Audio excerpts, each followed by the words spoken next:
Hi hello good morning everyone. இன்னைக்கு கேரளாவோட ஸ்பெஷலான பருப்பு சாரோட வீடியோ தாங்க இந்த வீடியோவில் நீங்கள் பார்க்க போகிறீங்க. உங்களுக்கு எல்லாருக்கும் கேரளா ஃபுட்டு கேரளாவும் என்னோட வீடியோ பிடிச்சிருந்தா கண்டிப்பாக என்னோட சேனலை சப்ஸ்கிரைப் பண்ணி லைக் பண்ணி ஷேர் பண்ணி சப்போர்ட் பண்ணுங்கள். நமக்கு வீடியோக்குள்ளே போகலாம். வீடியோ ஸ்கிப் பண்ணாமல் முழுசாக பார்க்குறதுக்கு ட்ரை பண்ணுங்கள்.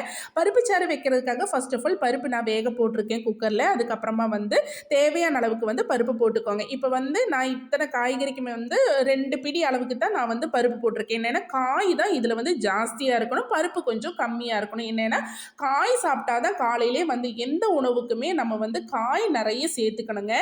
இன்னைக்கு என்னெல்லாம் காய் சேர்த்துருக்கேன்னா பாவக்காய் சேர்த்துருக்கேன், ஒரு உருளைக்கிழங்கு சேர்த்துருக்கேன், 2 முருங்கைக்காய் சேர்த்துருக்கேன், 2 நாடன் கத்திரிக்காய்னு சொல்லுவாங்க, நீலாப்பில் இருக்கிற கத்திரிக்காய், வெள்ளை பூசணிக்காய் சேர்த்துருக்கேன். உங்கள்கிட்ட என்னெல்லாம் காய்கறி இருக்குதோ கேரட்டு பீன்ஸ் என்ன காய்கறி இருந்தாலுமே இந்த குழம்புக்கு நீங்கள் சேர்த்துக்கலாம். இப்போ பருப்பு நல்லா வெந்ததுக்கு அப்புறமா இப்போ காய் அத்தனையும் நம்ம ஒரே அடியாக நம்ம அதுக்குள்ளே சேர்த்துக்கலாம்.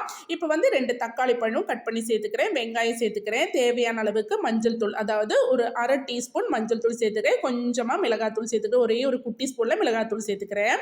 அதுக்கப்புறமா இதில் நிறைய பச்சை மிளகாய் தான் சேர்த்துக்கணும். பச்சை மிளகாய் ஒரு 6-7 பச்சை மிளகாய் நிறைய சேர்த்துக்கிறேன். மிளகாத்தூளுக்கு பதிலாக நீங்கள் பச்சை மிளகாய் நிறைய சேர்த்துட்டு தேவையான அளவுக்கு உப்பு சேர்த்து தண்ணி சேர்த்துட்டு இப்போ குக்கரை நம்ம ஒரே ஒரு விசில் ஒரே ஒரு விசில் போதுங்க. ஒரு விசில் வர்ற அளவுக்கு நம்ம போட்டுட்டு இப்போ விசில் வச்சிடலாம். அதுக்கப்புறமா அந்த விசில் வர்றதுக்குள்ளே காலையில் டிஃபன் என்னென்னா தோசை தான் சுட போகிறேன். கேரளாவில் இந்த தோசைக்கு 2-3 ஐட்டம்ஸ் இருக்குங்க. ரோஸ்ட்டு சுடுற மாவு இருக்குது, இது தோசை மாவு.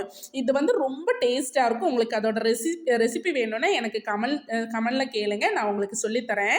இப்போ பருப்பில் காய் எல்லாமே நல்லா வெந்துடுச்சு. இப்போ தாளிச்சு எடுத்துக்கலாம். மண் சட்டியில் கொஞ்சமாக எண்ணெய் ஊற்றி கடுகு சேர்த்து இப்போ கருவேப்பிலை வெங்காயம் வெள்ளை பூண்டெல்லாம் சேர்த்து தட்டி போட்டு சூப்பராக நம்ம அந்த பருப்பு சாறை தாளிச்சு எடுத்துக்கலாம். ரொம்ப சிம்பிளாகவும் இருக்கும். காலையிலே நம்ம டிஃபன் என்ன சாப்பிட்றதானாலும் சரி, நம்ம டிஃபனை கொஞ்சம் கம்மி பண்ணிட்டு இந்த மாதிரி காயை நிறைய சேர்த்து சாப்பிட்டீங்கன்னா உங்களுக்கு தேவையான அளவுக்கு உங்களுக்கு ஃபுல்ஃபில்லிங்காகவும் இருக்கும் வயிற்றுக்கு. அதுவும் இல்லாமல் நிறைய நியூட்ரிஷன் அதே மாதிரி நிறைய கால்சியம் விட்டமின் எல்லாமே கிடைக்கிற மாதிரி இருக்கும். இந்த மாதிரி நீங்களும் சாப்பிட்டு பாருங்கள். நான் இன்னைக்கு 2 தோசை எடுத்துட்டேன், ஆனால் காய் தான் இன்னைக்கு நிறைய சேர்த்துக்கிறேன். இந்த மாதிரி காயோடு கூட காலையிலே டிஃபன் சாப்பிடும்போது நமக்கு ரொம்ப ஹெல்த்தி ஃபுட்டாக நமக்கு ஃபீல் பண்ணும். நமக்கு ஹெல்த்தியாக நமக்கு வேலை செய்யறதுக்கு முடியும். இப்போ மதியம் சாப்பாடு என்னெல்லான்னு பார்த்துக்கோங்க. தேங்காய் சட்னி அதோட ரெசிபி நீங்கள் கேட்டீங்கன்னா நான் கண்டிப்பாக உங்களுக்கு போஸ்ட் பண்ண ரொம்ப டேஸ்ட்டாக இருக்கும். அந்த தேங்காய் சட்னி உருளைக்கிழங்கு ஃப்ரை அதோட ரெசிபி நான் முன்னாடி வீடியோவில் போஸ்ட் பண்ணியிருப்பேன். தயிர் அதே மாதிரி பருப்பு சாம்பார். இன்னைக்கு இதுதான் மதியானம். இந்த சம்மந்தி மட்டும் போதுங்க, கேரளா சம்மந்தி ரொம்ப டேஸ்ட்டாக இருக்கும். அதை சேர்த்து நல்லா குழச்சி சாப்பிட்டு இன்னைக்கு மதியானம் முடிச்சுட்டா ஓகே. பாய். நெக்ஸ்ட் வீடியோவில் மீண்டும் சந்திக்கலாம்.